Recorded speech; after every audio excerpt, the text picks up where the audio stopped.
Hello, my name's Florence. Welcome to the OBS Pod. I'm an NHS obstetrician, hoping to share some thoughts and experiences about my working life. Perhaps you enjoy Call the Midwife, maybe birth fascinates you, or you're simply curious about what exactly an obstetrician is. You might be pregnant and preparing for birth. Perhaps you work in maternity and want to know what makes your obstetric colleagues tick, or you want some fresh ideas and inspiration. Whichever of these is the case, and for that matter anyone else that's interested, the OBS Pod is for you.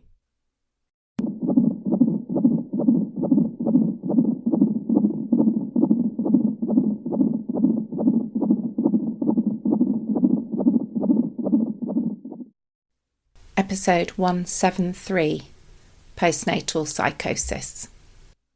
Today I'm joined by a very special guest, Sarah, who got in touch with the podcast, and we're going to talk all things postnatal or puerperal psychosis.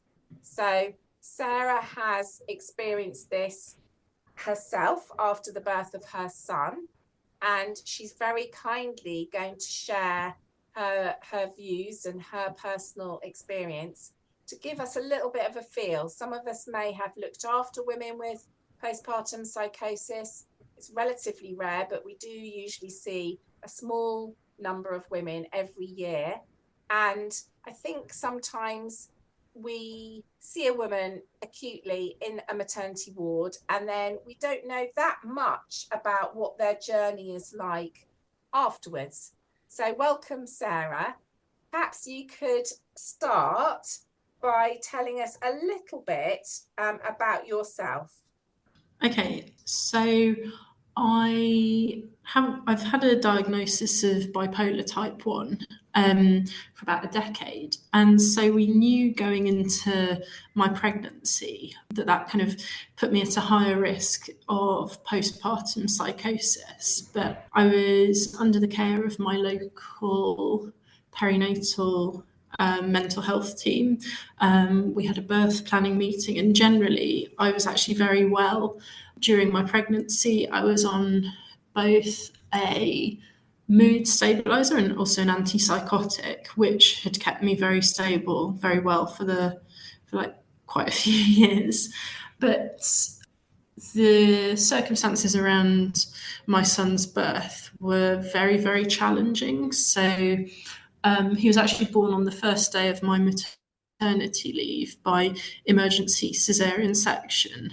And then we had the kind of nice photo of him on my chest, new family and all that. But straight away, staff noticed that he'd stopped breathing. And so they had to resuscitate him and was whisked away to neonatal intensive care unit, so NICU.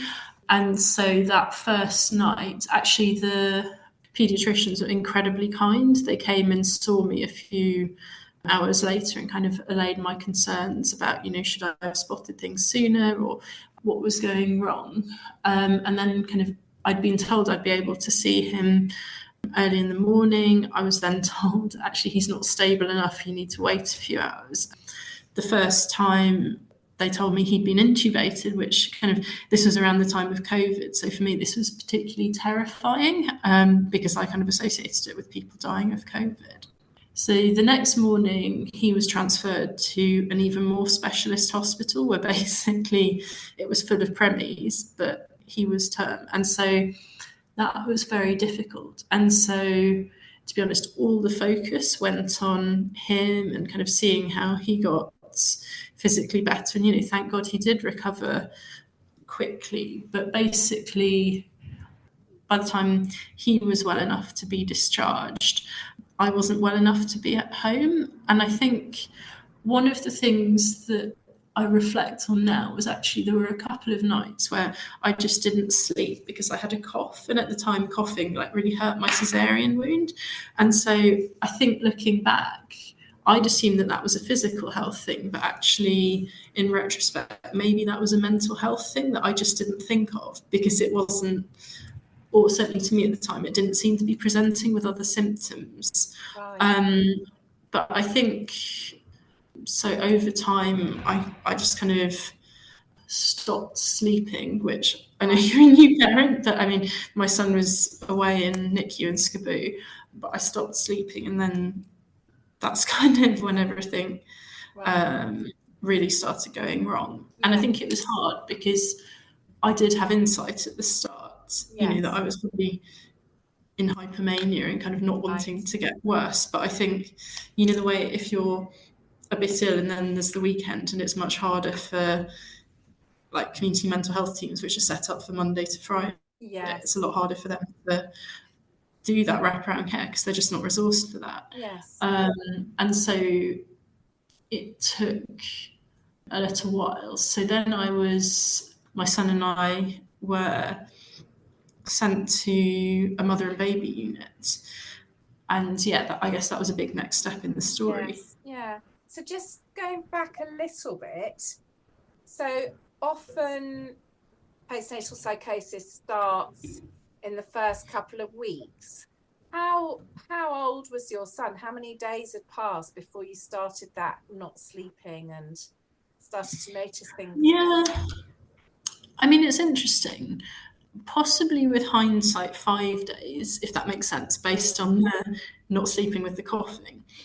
But I think maybe it was the second week after his birth that things just escalated. Yes, I definitely think not sleeping for me is a big, it's a really difficult one because it's a big flag, but it's also so difficult because parents are very sleep deprived at that point when they've had a new baby and they're adjusting to looking after it overnight and, like you say, recovering from perhaps a caesarean or the birth. So it's really difficult to tease out. So I'm not surprised when you say you thought it was maybe a physical thing and then started to realize maybe it was a mental thing, because I think that's also very difficult for us when we're looking after women to kind of tease out how much of this not sleeping is illness. Apart from the not sleeping, what were the other sort of symptoms or things when you did have insight that you were noticing? So I suppose for me, one of my signs can be overspending. And so, you know, say I was buying stuff for, like, there's always a little kitchen in NICU or Skaboo, like trying to buy some food for people to snack on in there. And, you know, my husband was like, but you're spending lots of transactions. Whereas for me, it wasn't actually much money compared to what I'd done in the past. And I think, you know, I can remember popping to a shop or something with my mum, and, you know, for me, it was almost like, part of me was like, thank God my son's not died.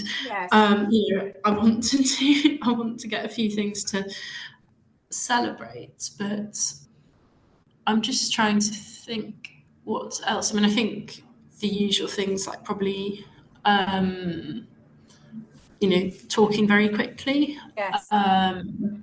possibly thoughts jumping around a bit. Those are kind of my usual key tells. And I suppose, for example, having lots of energy and wanting to do other things. So, for example, when I was kind of waiting in the family room, waiting to be kind of called to feed my son, you know, I'd taken a language textbook and was like, well, this is great, I'm going to learn a language. And for me, kind of having all these projects, those were my other tells.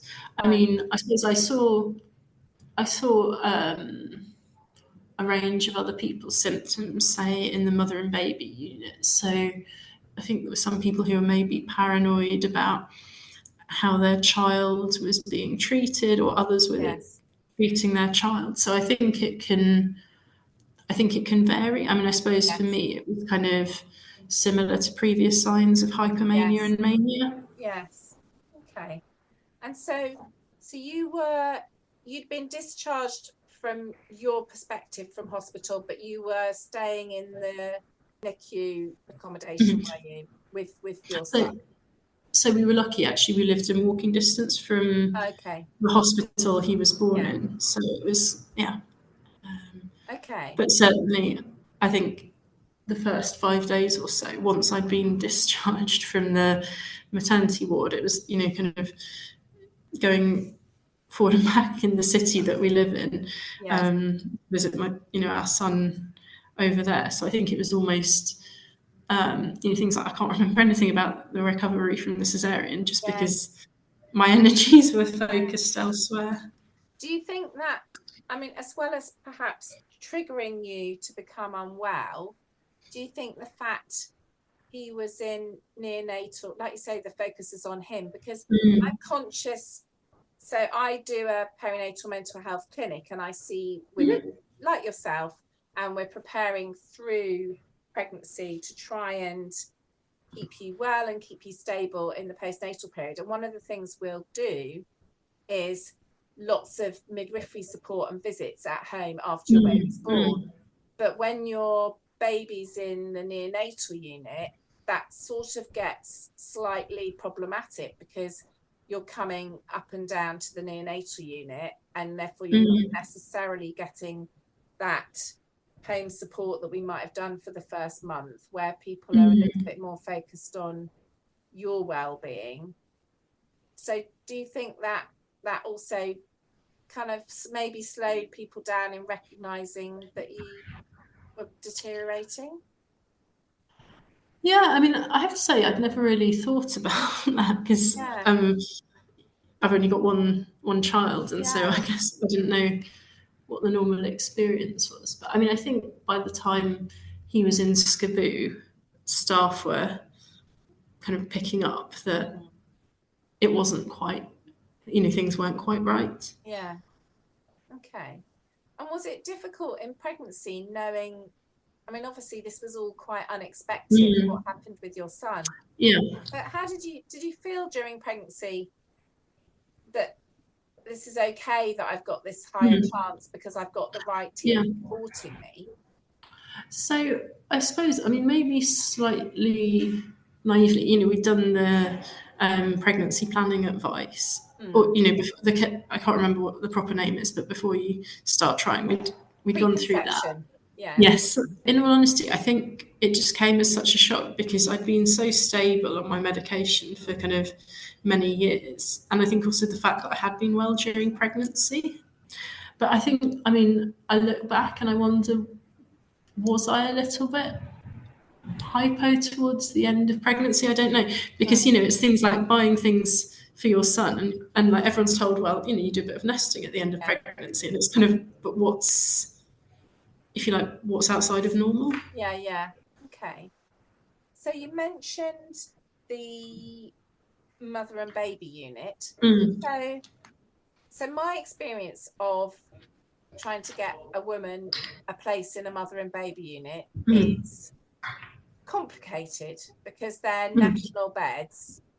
And when we do our pre-birth planning session with the perinatal mental health team, we always explain there's the possibility of an adult bed where you're separated from your baby, or mother and baby unit, but they're national beds. You might have to travel. There might be a wait. So I'm interested to know, from when you were unwell and you kind of tried to get support, how long did it actually take from your perspective to kind of get into the mother and baby unit? So I think actually it was quite quick. I think I was admitted to the mother and baby unit about 3.5 weeks after my son was born, and I think we were talking about how maybe it was 2 weeks before it became obvious that I was unwell. So actually, I think I was quite fortunate. It was something that had been discussed at the birth planning meeting. Also, like, we live in an area where there are naturally more MBUs to choose from, and I guess the fact that I was already under a perinatal team must have made it a bit easier. Yes. And so what was it like when you first went to the mother and baby unit? Tell us a little bit about how that felt and what that was like. Yeah, so I think when I was admitted, I was manic, and so when you're manic, everything seems great, and you've got all these other people to speak to in hospital. But my abiding memory was, I was just so grateful that I was with my son. I didn't really care where I was because for 3 weeks I'd not really been with him the whole time. Yes. And so it was kind of a bit like I'm with him. Yes.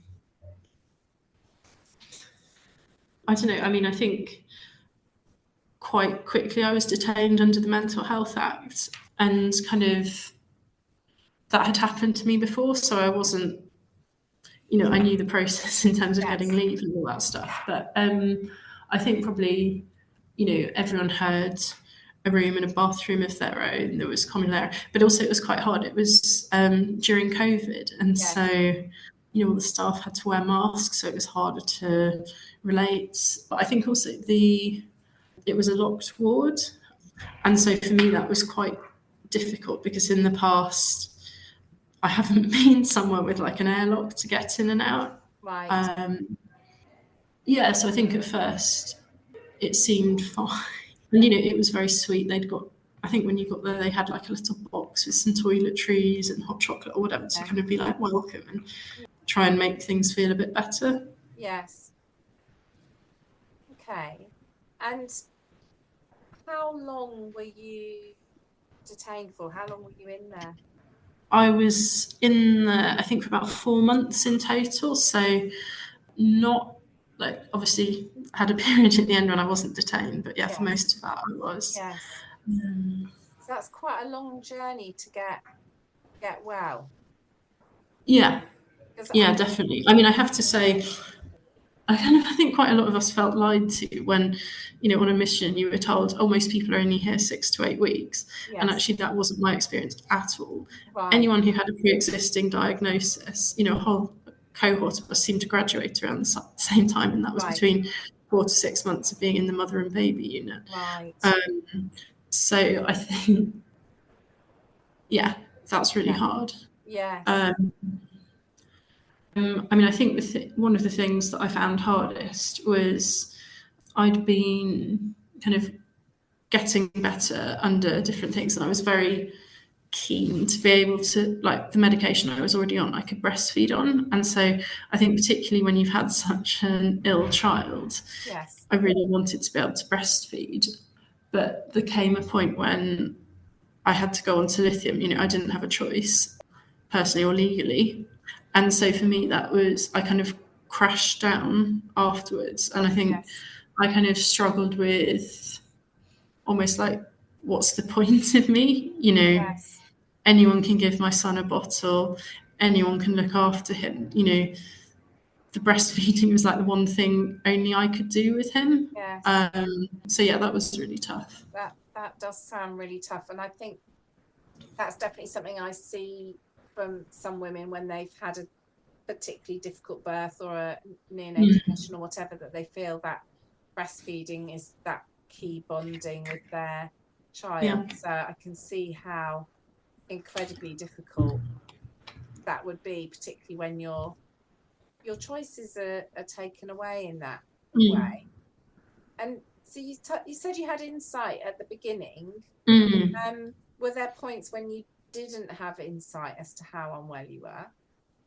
Yeah, I think there were times, like I can remember there was a ward round when my care coordinator from the community was like, I've never seen you like this before. Right. And yeah, there were times when I thought I'd been kind of inappropriately detained and that I was well. Yes. But I mean, I would say for quite, like, once they got me down, for quite a lot of that, I was aware that I was unwell. Yes. Yeah. That's a very difficult start to add on to the neonatal stay. Yeah.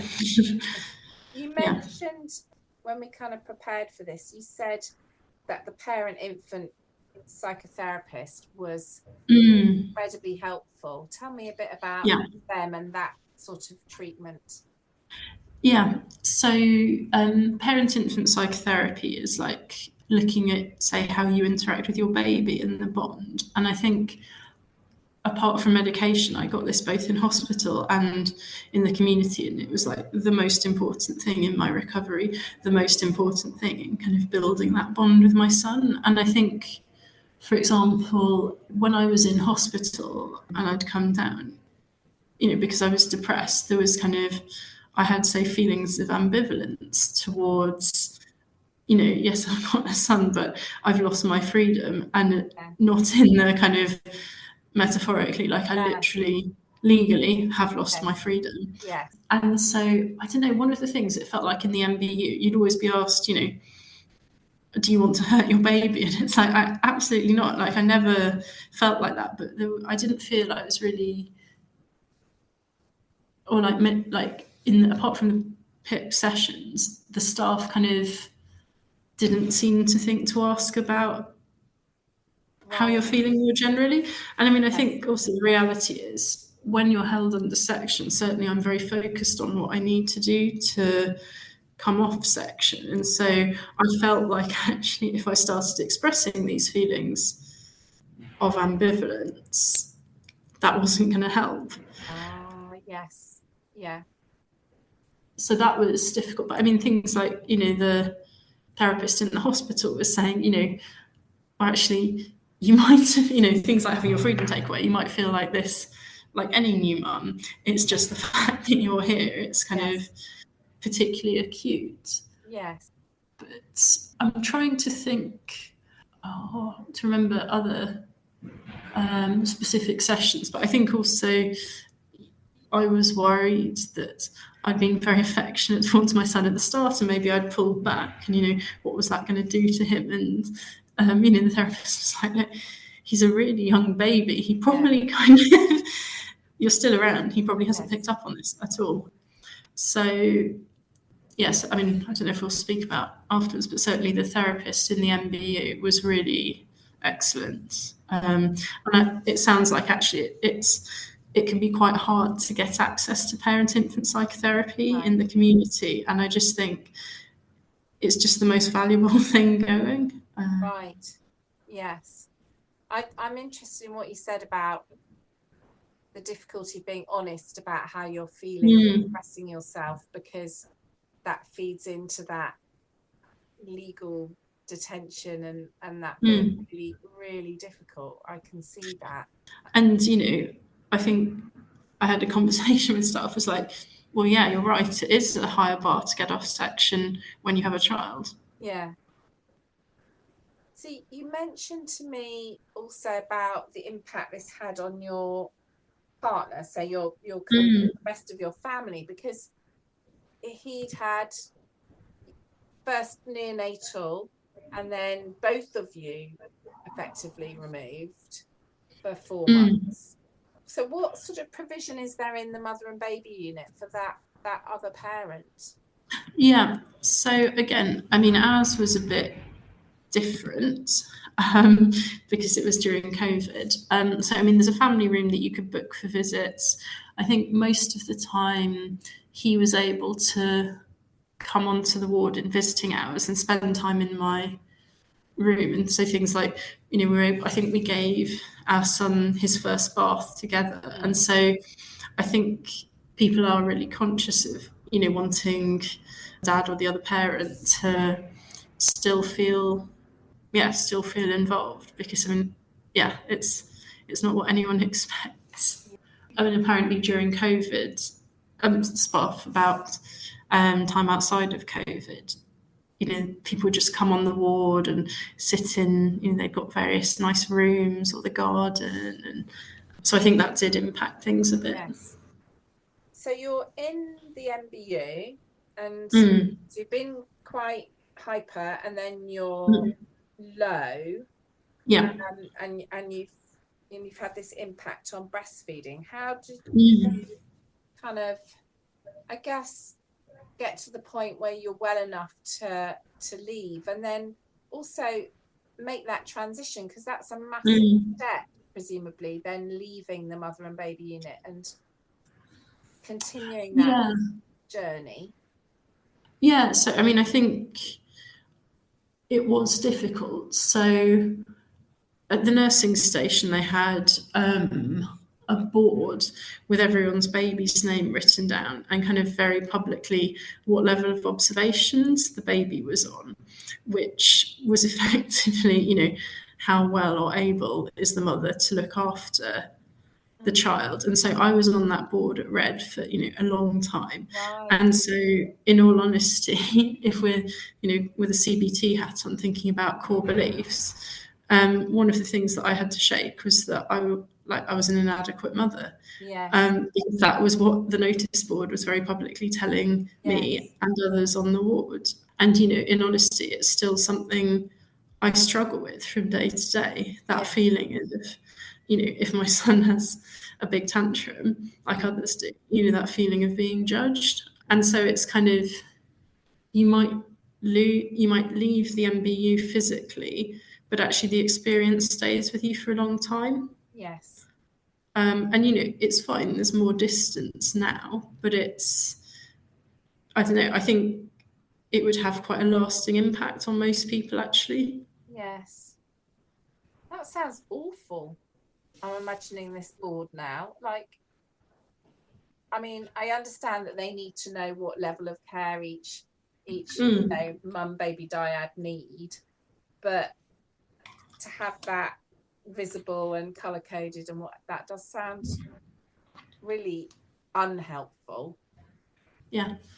So when you leave, do you start? So you mentioned detention was shorter than your hospital stay. So once you're not detained under the Mental Health Act and you're getting better, do you go out for day visits or weekend absolutely. things like that? Yeah, absolutely. So even under the Mental Health Act, I think fairly quickly I was able to leave hospital with my husband or family. Yeah. And I was really lucky that people lived close enough to do that with me. And then they definitely don't chuck you out. So it started with maybe a visit home for a couple of hours, then for a day, then a first overnight, and they're very much kind of wanting you to build up to it, because apparently for some people going back home can actually be a trigger, and so they don't want to rush you out. And I think also they keep your bed for at least a week, just from when you're from your kind of quote discharge, just to make sure that everything goes okay. Yes. And again, there's a discharge planning meeting with kind of people from the MBU, people from the community team. Yes. So I think a lot of thoughts given. And one thing that my consultant in the MBU was really kind in agreeing to was that actually I could go on seeing the parent infant psychotherapist on the ward until I was able to pick that up in the community. And so for me, that was really good. I suppose one thing, I'm conscious I've come, it was a hard time, and I've shared kind of my views on what it was like, but also ultimately I am really grateful that MBUs exist, because I think actually for me, I can imagine, particularly when I was unwell, the thought of being forcibly separated from my son would have just been horrific. Yeah. So, the fact that actually he was able to stay with me throughout, that's something I think is so lucky, because I think talking to people, for example, in the States, they don't have MBUs. Right. And I think the fact that at least you've been able to stay with your child probably makes things easier than if you, say, had to go on a general ward before transferring into an MBU. So for people who don't know, you've got the kind of various psychiatrists, the therapists, and then also they have nursery nurses on hand to kind of help with the care of the baby, or kind of run groups. So I think I'm grateful that it exists, but it's also a very, very tough thing to go through. And I can still remember little things that members of staff did, that were just little kindnesses that, they didn't necessarily have to do, but it does stick with you. Yes, that's so true in much of healthcare. I spend quite a lot of time thinking about, the little things, the language you use, or the little touch or conversation you have that, can make a big impact. I think you're right. I think we are very lucky to have mother and baby units, and I can see what you're saying. it's extremely tough, but it would have been even tougher had you been separated and in a completely different environment that isn't so focused on that mum and baby relationship. When you went home, so you had community parent infant psychotherapist, and presumably then was it then the perinatal team took over, or the community mental health team took over in terms of looking after you? Yeah, I think it was still the perinatal mental health team, and had follow-ups with them for about a year, or maybe it was longer. And so again, like when I was in the community, the parent infant psychotherapist was brilliant, and just things like, I think one of the things I really worried about from kind of, when you're depressed, you just feel very disconnected from everyone. And so one of the kind of ongoing worries I had was about how it could have impacted the bond with my son. And I can remember like one session, we were new and I'd sat my son down, and the therapist pointed out that he'd looked at the therapist in terms of like, oh, you're a new person. Yeah. Looked at me, looked at her again, and looked back at me, and she was like, this is him, seeking reassurance from you. And it's a really good sign of bonding. And so it was just such a helpful way for me to kind of explore the relationship. And and how do you feel that relationship is now? Yeah. How old is he now? So I think 2.5. I don't know. I have to say, like, for me, the older he gets, the better he gets. Yeah. So, now he's talking a lot, and like he's inquisitive about the world, which for me is just magical. There are silly games we can play together. So like, yeah, I think probably what the therapist in the MBU said about like, you might just not have enjoyed the baby stage very much, even on the outside. Yes. No, I think we have a really good relationship, and I don't think for me, there's kind of certainly no hangover with that, which is lovely. Yes. That does sound wonderful, actually. I could see your face. I know it's a podcast. I can see your face light up as you started to talk about all the lovely things he's doing. That's so great. And in terms of your husband, as that relationship with your son and both of you, that you as a family, how do you feel that's been impacted, or do you feel there's not really a hangover there either? So I think in some ways almost our parenting model doesn't fit the default, if that makes sense. So I was never able to do night feeds for my son, and I'm on such a load of medication that I just he'd literally have to scream the house down at night for me to wake up. And my husband's the one getting up with him. My husband's the one getting up early if he gets up early. And so I think, the kind of almost the societal expectations that would be the mother doing it kind of hasn't played out. But then actually I think, while it's tough for my husband, I think he also loves it because he's got such a close relationship with my son. And I think it's kind of almost also as time passes, you kind of, there's more and more distance between that difficult time. And actually now it's kind of more, planning like, oh, maybe we could go for this day out as a family, and that would be fun. And, our son really enjoyed going on this little fairground ride, when can we do that again? And so I think it feels like we've definitely gelled as a family unit. But I mean, my husband was lucky. He was able to flex his work around when I was in the MBU. And so I think he was able to see more of our son when we were in hospital. And so I think there's always been that sense of connection. Yes. Yeah. No, and I think what you're saying about the perhaps slightly different from kind of societal expected roles, I can see that builds a really close relationship between your husband and your son. The fact that he's stepping in and doing those bits, and it's kind of partnership parenting, isn't it? You mentioned that you had used APP for their peer support.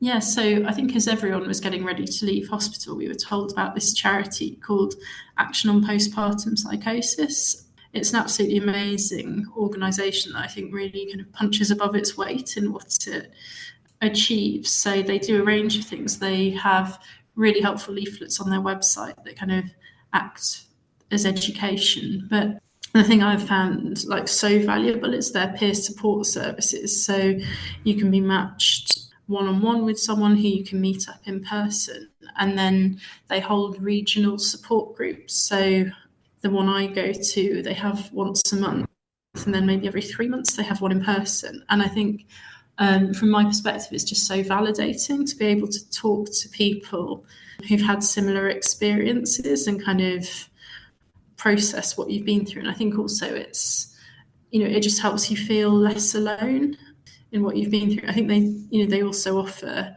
support for partners and families, and it's brilliant because you don't necessarily stay in touch with people from an MBU, or even if you're ill and don't make it to an MBU, it's so useful to be able to talk to others.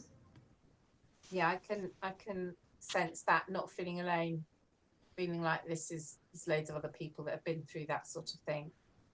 Really beneficial. Yeah, absolutely. Perfect. And I will put a link in the show notes if people want to know more to the charity. I know it's probably a million miles from your thoughts, but having had this experience, does that, I don't know what you were intending in terms of family advice, does that make you reevaluate whether you would have another baby or not?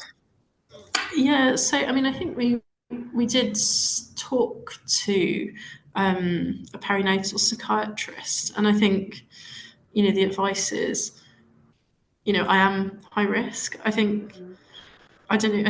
I think she might have mentioned 50%, but then I think she also said, but lithium lowers that risk a lot. Yes. And so I suppose there's enough distance that I think we would think about it. And I think also, I suppose I would just hope it would get picked up a lot more quickly. I mean, for example, when people have had like a bipolar diagnosis for a while, they kind of know their way around all the psychiatric medicines. And so, I think I'd probably be much more advocating for, I need to have a stash of benzodiazepines, please, and I think people would just know, actually, we need to jump into action a lot more quickly. But I think also the fact that I would be staying on the lithium and therefore not breastfeeding also makes it a lot easier to medicate quickly.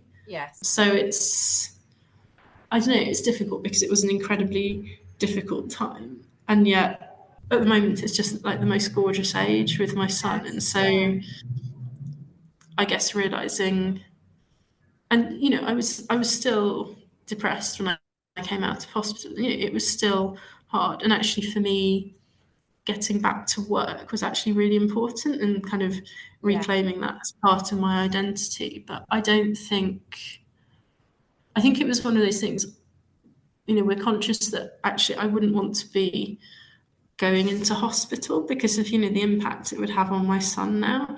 And I think it was one of those things about, do we think we could address it's that trade-off of like, okay, I feel like, if a second came along, probably everyone would be like, the monitoring would be a lot more heightened. If I had any night when I slept, a few hours, I'd be like, this is a problem. So yeah, I mean, I suppose it's, I don't know, maybe foolhardy, but it's difficult. It's that trade-off between the impact on your child, but also the fact that actually it could just be a few months in the baby's life. And so it's, there's no clear-cut answer. Yeah. It's a real dilemma, isn't it? It's a really difficult kind of balance to make. So I normally end with a zesty bit, a bit that I want people to remember, and that will be a bit partly for healthcare professionals, kind of what would you like them to remember or know if they were caring for a woman with psychosis or a higher chance of psychosis, but also whether there's something for pregnant women, because they also listen to my podcast. So any thoughts on what your kind of zesty bit, your essence would be? Yeah, so I suppose for professionals, maybe creating a space where it feels safe to talk about how you're feeling towards your baby. I think also just kind of maybe acknowledging the person, because I mean, I know everyone, when you take your child to any kind of, oh, here are the jabs. Oh, hi, mum. How are you doing, mum? And it's like, actually, for a lot of us, it's wonderful, but it's not the only part of me. Yes. And so I think kind of as people get better, I think one thing, we did an antenatal group and there was no mention of maternal mental health. Now, I think any responsible antenatal classes should be covering a bit. It's because what is it? Is it about 1 in 500 to 1,000 who gets postpartum psychosis? That's a lot. And, with all of this stuff, if you get early intervention, it's much easier to kind of start treating. Yes, and certainly some of the women I've seen with psychosis, they've not had a pre-existing diagnosis. Yeah, absolutely. And it's happened completely out of the blue.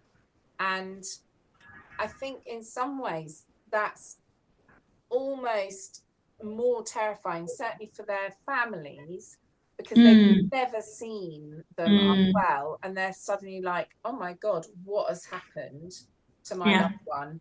And I think certainly the key thing for me is, if it's recognised, it's easily, properly treatable and recoverable from. And so when I've seen women with psychosis, that's what I've said to their partner or family.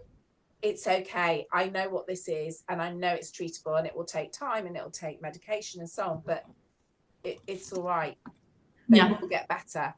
So I think you're right, seeing that person and acknowledging that actually mental health is a key part of that transition to being a parent, isn't it? Yeah, definitely. Anything particular you want to say differently to women, or maybe it's the same message actually, to think about your mental health? Yeah, I think so. I think my main thing would be, I wish people would be a bit more open about the challenges with having children. Things like, this will change the way your relationships within your family work. I can remember you'll have people who you don't know coming up to you giving unsolicited advice, and just kind of, and I think it's just, it can be hard when, all you're doing is like feeding and changing nappies, and actually if you're used to having a career, this can actually seem a bit like, oh my goodness, what have I done? And I think talking to a colleague, one of the things he always says to people was like, it's okay not to enjoy it. And so I know everyone kind of I think I had this idea that I'd be sitting in a coffee shop breastfeeding while I read a book. That's not what happened at all. And so I guess, I know everyone will tell you, oh, it's a massive change, but I think just going into it with a kind of, it's okay not to love everything. I think that's very wise advice, actually. I sometimes feel this at work, because I'm supporting women through birth, and sometimes I'll hand over a baby and there's that incredible moment of joy and etc., which is wonderful. And sometimes I go home and I think, particularly for first-time parents, oh my God, do they have any idea what's about to happen? So I hear what you're saying. When I had my own first child, I was the first one of my friends and family, and I rang my sister and said, it's a conspiracy, no one tells you just how diabolical it is. So whilst I absolutely adore my children and they're now grown up, I completely relate to what you're saying, that people need to talk a bit more open about the reality and the ups and downs, and that it's tough. Yeah, and I think, particularly with Instagram now, where you have people with their balloon arches and their baby's name on the wall, and it's kind of like... Fantastic. Well, thank you so much for sharing your story and your experiences. It's been absolutely wonderful to talk to you, and I'm so grateful to you, because I think that lots of people will find your experience and your insights really valuable. So I know it's not easy to come on and talk about and share what was an incredibly difficult time in your life, but I'm immensely grateful. So thank you. Thanks very much. I very much hope you found this episode of the OBS Pod interesting. If you have, it'd be fantastic if you could subscribe, rate and review on whatever platform you find your podcasts, as well as recommending the OBS Pod to anyone you think might find it interesting. There's also tons of episodes to explore in my back catalogue, from clinical topics, my career and journey as an obstetrician, and life in the NHS more generally. I'd like to assure women I care for that I take confidentiality very seriously and take great care not to use any patient identifiable information unless I have expressly asked the permission of the person involved, on that rare occasion when it's been absolutely necessary. If you found this episode interesting and want to explore the subject a little more deeply, don't forget to take a look at the programme notes, where I've attached some links. If you want to get in touch to suggest topics for future episodes, you can find me at the OBSPod on Twitter and Instagram, and you can email me theobspod@gmail.com. Finally, it's very important to me to keep the OBSPod free and accessible to as many people as possible. But it does cost me a very small amount to keep it going and keep it live on the internet. So if you've enjoyed my episodes and by chance you do have a tiny bit to spare, you can now contribute to keep the podcast going and keep it free via my link to buy me a coffee. Don't feel under any obligation, but if you'd like to contribute, you now can. Thank you for listening.